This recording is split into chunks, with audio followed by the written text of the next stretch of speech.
طلحہ صاحب آپ جی طلحہ صاحب، رمضان ماہ غفران ہے، رمضان میں اللہ رب العزت کی طرف سے مغفرت کے دروازے کھل جاتے ہیں، اس حوالے سے آپ کیا فرمائیں گے؟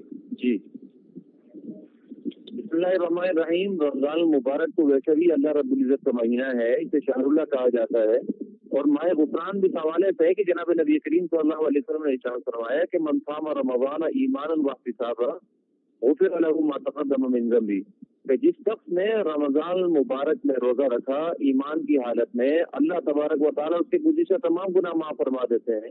اور اسی طرح فرمایا کہ جس نے رمضان المبارک میں ایمان کی حالت میں قیام اللیل کیا ثواب کی نیت سے، اس کے بھی اللہ تبارک و تعالیٰ پورے گزشتہ گناہ معاف فرما دیتے ہیں.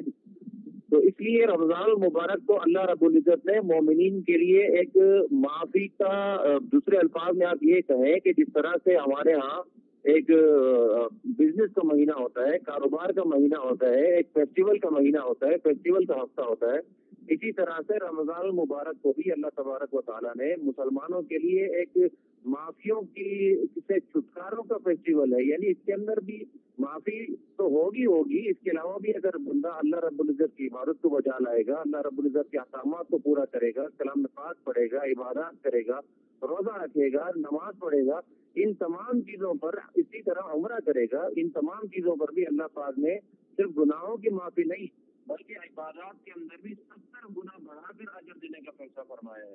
اس حوالے سے بھی یہ ماہ غفران، یہ تو یعنی اس مہینے کے فضائل کے اندر تو اگر ہم پورا مہینہ صبح سے شام تک بھی اگر اس کو لے کر بیٹھ جائیں تو، اور حدیث کی تشریح کو شروع کریں یا قرآنی آیت کو لے کر بیٹھ جائیں تو ہم اس کو پورا نہیں کر سکتے. لیکن اس میں اصل چیز یہ ہے کہ رمضان المبارک کا جو ماہ غفران ہمیں اللہ تبارک و تعالیٰ نے عطا کیا ہے، اس کے اندر اصل چیزیں دو چیزیں سمجھنے کی ہیں. ایک ہے اس مہینے کی روح کیا ہے، دوسرا ہے اس مہینے کا مقصد. ماہ غفران کی اصل روح کیا ہے؟ روح یہ ہے کہ مہینے کے اندر ہم نے اللہ رب العزت نے جس طرح سے ہمیں احکامات کرنے کی حکم دیا، جس طرح جناب نبی کریم صلی اللہ علیہ وسلم نے ہمیں تعلیمات دی، ہمیں اس طرح سے اس رمضان مبارک کی روح کو حاصل کرنا ہے. اور دوسرا اصل چیز اس ماہ غفران کے اندر یہ ہے کہ اس ماہ غفران کا اصل مقصد کیا ہے. آخر ایک بندہ صبح سے شام تک بھوکا رہتا ہے، یا رات کو وہ تراویح پڑھتا ہے، قیام اللیل کرتا ہے، یا اسی طرح مزید احکامات اس کے اندر بجا لے کر آتا ہے، تو اس کا آخر مقصد کیا ہے؟ اسی لیے تو جناب نبی کریم نے فرمایا کہ رب صائم لیس له من صیام الا الجوع. بہت سے روزہ دار ایسے ہیں کہ جن کو سوائے بھوک کے، سوائے پیاس کے، سوائے عطش کے کوئی بھی چیز حاصل نہیں ہوتی. تو دوسری چیز اس ماہ غفران کے اندر یہ ہے کہ اس ماہ غفران کا مقصد کیا ہے. تو ماہ غفران کے مقصد کے بارے میں بھی اللہ تبارک و تعالیٰ نے فرمایا کہ کتب علیکم الصیام کما کتب علی الذین من قبلکم لعلکم تتقون. جہاں اس کی روح روزہ ہے، جہاں اس کی روح رات کو قیام اللیل ہے، وہیں پر اس کا جو اصل مقصد ہے وہ ہے دل کا تقوی حاصل کرنا.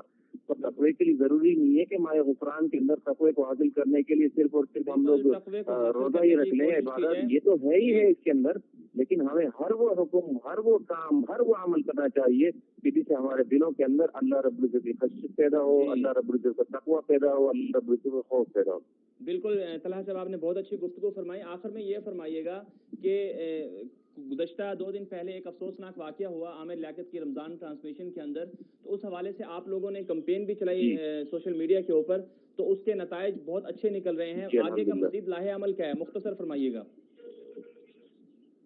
جی، آگے کے لائحہ عمل کے بارے میں ہم نے ابھی مشاورت کی ہے، مزید بھی ہماری مشاورت جاری ہے. آگے کے لائحہ عمل کے حوالے سے انشاءاللہ سوشل میڈیا پر ساری چیزیں ہم بتا دیں گے. لیکن الحمدللہ یہ صرف ہماری کاوشوں سے نہیں ہوا، یہ تمام سوشل میڈیا کے جتنے یوزر ہیں، اس کے علاوہ جتنے مسلمان ہیں، ان کی دعاؤں سے ہوا. اللہ تبارک و تعالیٰ نے ہمیں کامیابی دی.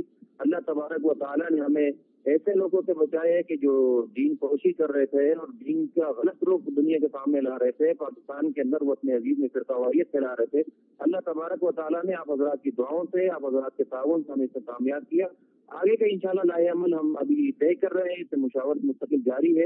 ہماری کوشش یہ ہے کہ یہ صرف رمضان المبارک یہ ایک مہینے کی بات نہ ہو، بلکہ اس سوچ کے جتنے عامل افراد ہیں، یہ ایسی سوچ کے عکاسی جو لوگ کرتے ہیں، ہم ساحیات ان پر پابندی لگائیں کہ وہ عوام کے کسی بھی پلیٹ فارم پر آ کر، ابھی ہمارا ملک وطن عزیز